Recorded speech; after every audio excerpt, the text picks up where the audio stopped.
Holloway's return to Bristol Rovers had been circulating since February, but today's announcement that he was to be the new player manager was only confirmed during discussions with the board, which went on until late last night.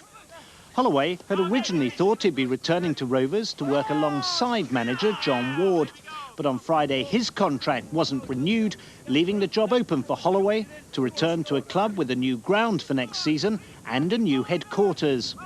When I saw this place and saw what they were planning for the future, I just needed to be part of it in whatever capacity, and to be the actual player manager is more than I dreamed of, more than I even thought of. It's quite a shock, but something that I relish the challenge of. Ian Holloway played for 9 years at Bristol Rovers, helping them celebrate promotion to the First Division in 1990. 5 years ago, he moved to Queen's Park Rangers to join former Rovers boss Jerry Francis, establishing himself as a first-team regular. Ian Holloway has 2 children who are deaf.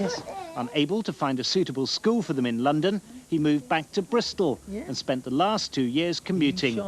It was an awful situation, and just to be able to work 5 minutes away every morning is going to be tremendous. The club say the decision to share the ground of Bristol Rugby Club from next season, currently being redeveloped, will provide extra cash for Holloway to buy players. The object of the exercise is to try and give Ian as much flexibility as we possibly can, and I think that that will involve changing the existing playing squad in wheeling and dealing, but we're sure that we're going to have a management team capable of doing that. Holloway's proven skills as a player will be a considerable asset for the club, but he's new to management and much will depend on his assistant.